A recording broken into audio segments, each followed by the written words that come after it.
नमस्कार। जब हम भारत की सांस्कृतिक विरासत की बात करते हैं तो अक्सर पुरानी इमारतों या संग्रहालयों में रखी चीजों का ख्याल आता है। लेकिन सच तो ये है कि ये विरासत कोई बेजान चीज नहीं, बल्कि एक जीती जागती सांस लेती हुई शक्ति है। तो आज हम यही देखेंगे कि कैसे हजारों साल पुरानी कलाएं आज भी हमारे जीवन का हिस्सा हैं, मंदिरों की दीवारों से लेकर आज के बड़े बड़े स्टेज तक।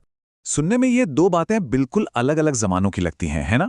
एक तरफ 2000 साल पुराना ग्रंथ और दूसरी तरफ आज का एक सरकारी फरमान। लेकिन यकीन मानिए, इनके बीच एक बहुत ही गहरा और मजबूत धागा है। तो चलिए इसी गुत्थी को सुलझाते हैं और देखते हैं कि कैसे हमारा अतीत आज भी हमारे वर्तमान को एक नई दिशा दे रहा है। इस पूरी कहानी को समझने के लिए सबसे पहले हमें गति की भाषा यानी मूवमेंट की लैंग्वेज को समझना होगा। तो आइए भारतीय नृत्य की आत्मा में थोड़ा गहरा उतरते हैं और उन बुनियादी सिद्धांतों को जानते हैं जो इन कलाओं को इतना खास बनाते हैं। देखिए, भारतीय शास्त्रीय नृत्य सिर्फ देखने में सुंदर लगने वाले मूवमेंट्स नहीं हैं। नहीं, ये एक बहुत ही गहरी और डिसिप्लिन्ड आर्ट फॉर्म है और इसकी सारी जड़ें जुड़ी हैं नाट्य शास्त्र से। आप समझिए कि ये एक तरह की रूल बुक है, एक संविधान है जो बताता है कि हर एक मुद्रा, हर एक भाव का क्या मतलब है। हर शास्त्रीय नृत्य में ना दो तरह की कॉस्मिक एनर्जीज का संतुलन होता है। एक तरफ है शिव का शक्तिशाली जोरदार तांडव जिसमें लय है, ताकत है, और दूसरी तरफ है पार्वती का कोमल, सुंदर और ग्रेसफुल लास्य जिसमें भाव और सुंदरता है। और जब ये दोनों मिलते हैं तभी एक नृत्य असल में पूरा होता है। अच्छा, यहाँ एक बहुत ही दिलचस्प फर्क समझना भी जरूरी है। जो शास्त्रीय नृत्य हैं, जैसे भरतनाट्यम, वो नाट्य शास्त्र के पक्के नियमों से बंधे होते हैं और उनका मकसद अक्सर आध्यात्मिक होता है। वहीं दूसरी तरफ भांगड़ा जैसे लोक नृत्य हैं जो किसी नियम से नहीं बल्कि सीधे लोगों के दिलों से निकलते हैं। वो जश्न मनाने का, खुशी जाहिर करने का एक तरीका है। तो अब जब हम डांस के मूल सिद्धांतों को थोड़ा बहुत समझ गए हैं, तो चलिए भारत के नक्शे पर एक छोटा सा सफर करते हैं। देखते हैं कि ये अलग अलग खूबसूरत कलाएं हमारे देश के किन किन कोनों में पड़ी बढ़ीं। तो देखिए, भारत की जो सबसे बड़ी और आधिकारिक संस्था है संगीत नाटक अकादमी, वो 8 नृत्य शैलियों को शास्त्रीय यानी क्लासिकल का दर्जा देती है।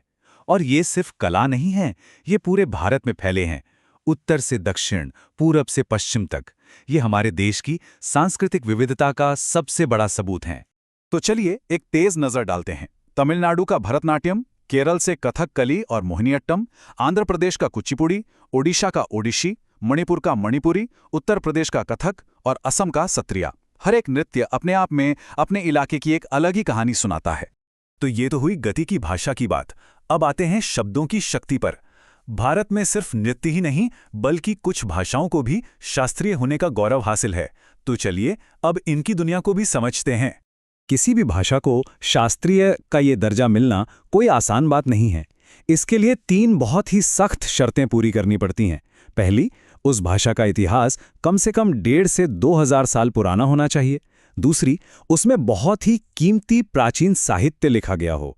और तीसरी, सबसे जरूरी, उसकी साहित्यिक परंपरा अपनी हो, किसी दूसरी भाषा से ली हुई न हो। कहानी कुछ यूं है कि साल 2004 से 2014 के बीच, मतलब 10 सालों में 6 भाषाओं को ये सम्मान मिला। तमिल, संस्कृत, कन्नड़, तेलुगु, मलयालम और उड़िया। ये वो बुनियाद थी जिस पर हाल ही में एक बहुत बड़ा, और मेरा मतलब है बहुत ही बड़ा, बदलाव हुआ है। और अब हम पहुंचते हैं इस कहानी के सबसे ताज़ा और सबसे रोमांचक मोड़ पर, साल 2024, जिसने भारत की शास्त्रीय भाषाओं की सूची में एक नया अध्याय ही लिख दिया है। पूरे 10 साल के इंतजार के बाद अक्टूबर 2024 में एक बहुत बड़ा फैसला लिया गया। 1 या 2 नहीं बल्कि 5 नई भाषाओं को शास्त्रीय भाषा का दर्जा दिया गया। सच कहूं तो ये एक ऐतिहासिक पल है। और ये 5 नए रत्न हैं: मराठी, पाली, प्राकृत, असमिया और बंगाली। इस एक घोषणा ने ना सिर्फ लिस्ट को बड़ा किया है बल्कि भारत के सांस्कृतिक नक्शे को ही एक तरह से फिर से बना दिया है। जरा इस बदलाव के पैमाने को देखिए। 2024 से पहले हमारे पास 6 शास्त्रीय भाषाएं थी और अब 2024 के बाद ये संख्या बढ़कर सीधी 11 हो गई है। मतलब एक ही झटके में लगभग 2 गुनी। तो कुल मिलाकर तस्वीर अब ये है: 8 मान्यता प्राप्त शास्त्रीय नृत्य और 11 आधिकारिक शास्त्रीय भाषाएं। लेकिन ये सिर्फ गिनती के आंकड़े नहीं हैं। ये बताते हैं कि हमारी विरासत कितनी विशाल है, कितनी विविध है और सबसे जरूरी, कितनी जीवंत है। लेकिन एक सवाल उठता है, इस अनमोल विरासत को सहेजता कौन है? तो यहाँ पर संगीत नाटक अकादमी, संस्कृति मंत्रालय और साहित्य अकादमी जैसी संस्थाओं की भूमिका सामने आती है। ये हमारी संस्कृति के आधुनिक संरक्षक हैं, जो ये सुनिश्चित करते हैं कि ये धरोहर अगली पीढ़ियों तक भी पहुँचे। और अंत में ये पूरी बातचीत हमें एक बहुत ही अहम सवाल पर लाकर छोड़ देती है। जैसे जैसे दुनिया बदल रही है, हमारी विरासत भी विकसित हो रही है। तो सोचने वाली बात यह है कि इस जीती जागती विरासत को जिंदा रखने में हम सबकी, हर एक की क्या भूमिका हो सकती है।